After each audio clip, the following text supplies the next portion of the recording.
नमस्कार, मैं रजनीश पचौरी आपका इस जीएस सरोवर के यूट्यूब चैनल पर स्वागत करता हूं। तो कल हमने बात की थी, कल हम कुछ राष्ट्रीय चिन्ह के विषय में, नेशनल सिंबल जो थे उसके विषय में हम कल बात कर रहे थे और कल हमने बात की थी और कुछ सिंबल्स बचे हुए हैं जिनके बारे में हम आज बात करने जा रहे हैं और देखेंगे। आज हम अपने सिंबल्स जो राष्ट्रीय सिंबल हैं उन्हें ख़त्म करेंगे और उसके बाद देखेंगे परीक्षा से कितने प्रश्न यहाँ से हमारी परीक्षा में पूछे जाते हैं। काफ़ी प्रश्न यहाँ से पूछे जाते हैं। चलिए तो बात करेंगे। Some symbols were told yesterday, some are left, कुछ बचे हुए हैं।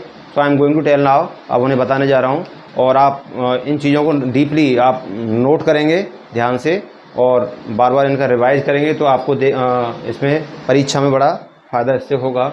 चलिए, सम आर लेफ्ट जो बचे हुए हैं उनमें से पहला है राष्ट्रीय खेल हॉकी। देखिए, हॉकी हमारा राष्ट्रीय खेल है। इससे पहले हम हॉकी का बैकग्राउंड जानेंगे। हॉकी क्या है? हॉकी एक ऐसा गेम है जो स्टार्टिंग में आप देखेंगे 1527 में, कब? 1527 में स्कॉटलैंड में प्रारंभ हुआ था। स्कॉटलैंड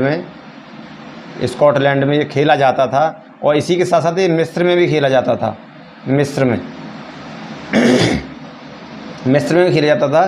तो 1527 में स्कॉटलैंड में इसकी शुरुआत हुई और पहले ये किससे खेला जाता था? डंडे से। किससे? डंडे से, लठ से, है ना।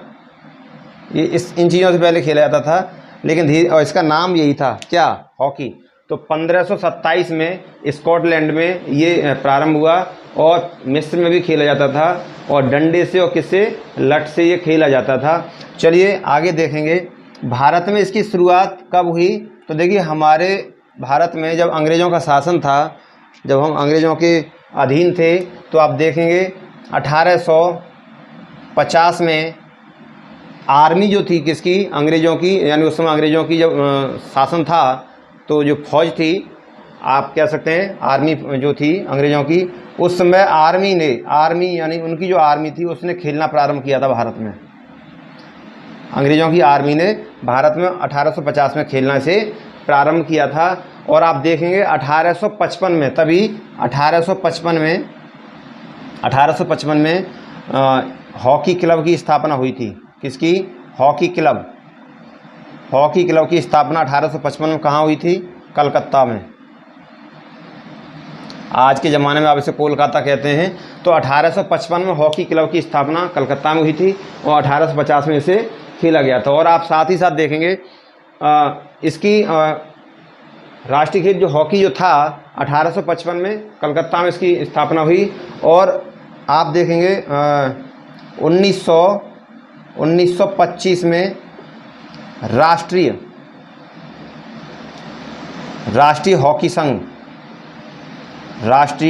हॉकी संघ की स्थापना हुई थी।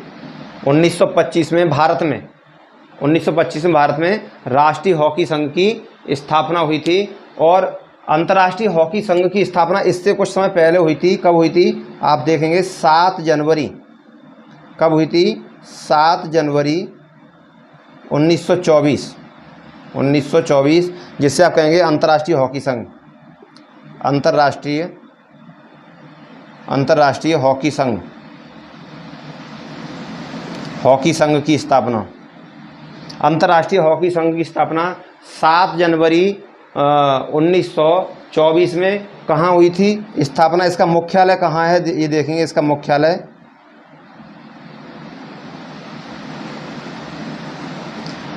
इसका लुसाने में है।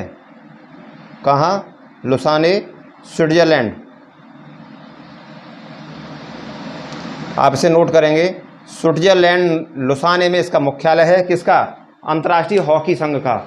अंतर्राष्ट्रीय हॉकी संघ का जो मुख्यालय जो है लुसाने, स्विट्जरलैंड में है। 7 जनवरी 1924 को अंतर्राष्ट्रीय हॉकी संघ की स्थापना हुई थी और 1925 में राष्ट्रीय हॉकी संघ, भारत की जो राष्ट्रीय हॉकी संघ था उसकी स्थापना हुई थी। इसका सब देखेंगे। और 1855 में हॉकी क्लब की स्थापना हुई थी। 1855 में हॉकी क्लब की स्थापना हुई थी और 1850 में ये अंग्रेज़ों की जो आर्मी थी उसने ये भारत में खेलना प्रारंभ किया था, ये आपने देखा। और 1527 में स्कॉटलैंड में इसे खेला गया था और साथ ही साथ मिस्र में भी खेला गया था, आपने नोट कर लिया होगा। अब हम इसकी और बात करेंगे आगे। 1924 में 1925 में भारत में हुई थी और 1926 में पहला टूर गया था। पहला भारत टूर जो गया था, पहला टूर कब गया था भारत का खेलने के लिए? 1926 में।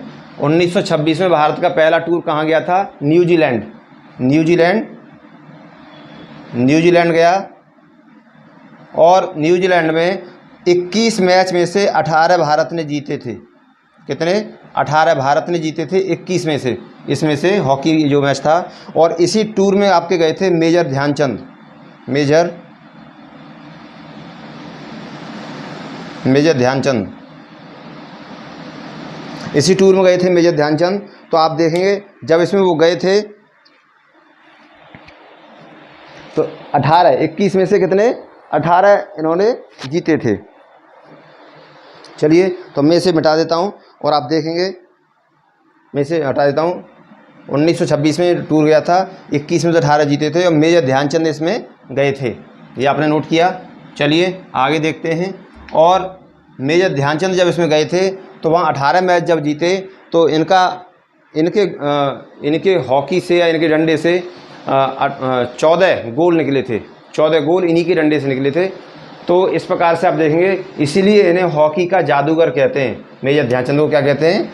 हॉकी का जादूगर। हॉकी का जादूगर इन्हें कहते हैं। और इनका जन्म 29 अगस्त, कब? 29 अगस्त 1905 को इलाहाबाद में हुआ था। कहाँ हुआ था? इलाहाबाद में। इलाहाबाद यानी प्रयागराज में, पुराना इलाहाबाद, लेकिन अब हम प्रयागराज इसे कहेंगे। क्या कहेंगे? बड़े गर्व से कहेंगे प्रयागराज। और प्रयागराज में इनका जन्म हुआ था 29 अगस्त 1905 को। और 1926 का जो टूर गया था उसमें ये शामिल थे। तो इनका जो जन्म दिन था 29 अगस्त, इसी दिन को राष्ट्रीय खेल दिवस के रूप में माना जाता है।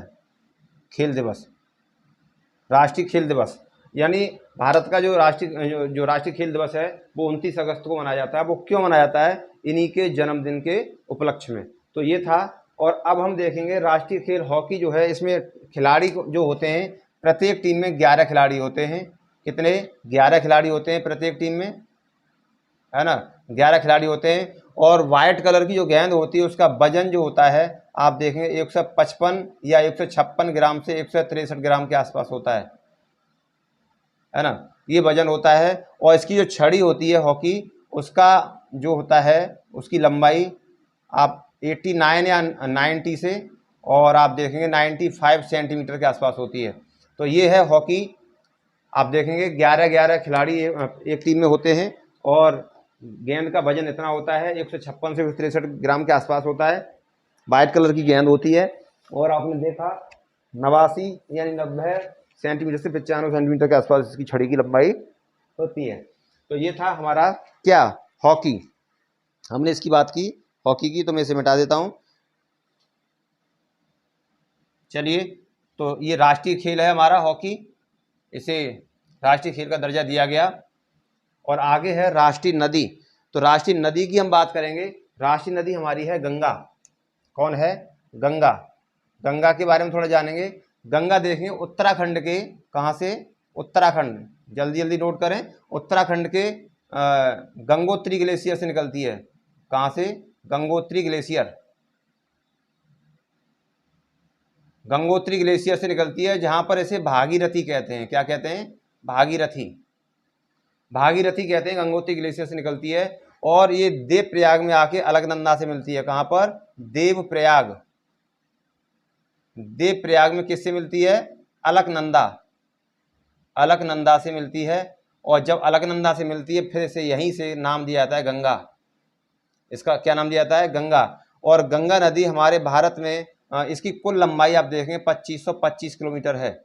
2525 किलोमीटर है। उत्तराखंड में इसकी लंबाई 110 किलोमीटर है।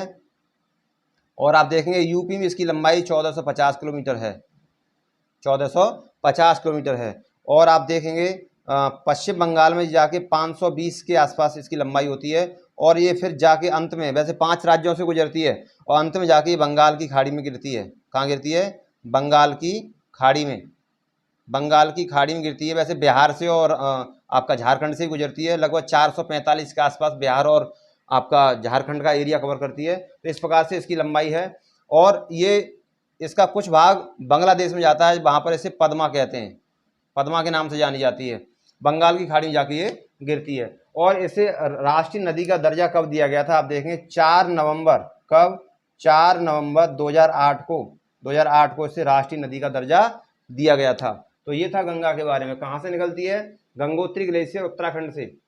वहाँ पर इसे क्या कहते हैं? भागीरथी। देवप्रयाग में आके अलकनंदा से मिलती है, तब इसका नाम गंगा पड़ता है।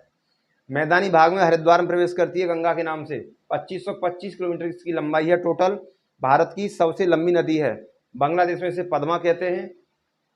और भारत की लंबाई इसकी लगभग 2510 या 15 के आसपास है। बाकी 10-15 किलोमीटर ये बांग्लादेश में बहती है। 110 किलोमीटर ये उत्तराखंड में, यूके में 110 किलोमीटर, और 1450 किलोमीटर उत्तर प्रदेश में बहती है। 520 किलोमीटर पश्चिम बंगाल में जब लगभग बहती है, और 445-50 के आसपास ये बिहार और आपके उसमें बहती है। और आप देखेंगे उत्तर प्रदेश में ये बिजनौर से प्रवेश करती है। कहाँ से? बिजनौर। बहुत क्वेश्चन इससे आते हैं। बिजनौर से उत्तर प्रदेश में प्रवेश करती है। और इसकी पश्चिमी सहायक नदी कौन सी है? पश्चिमी सहायक नदी आपकी यमुना है।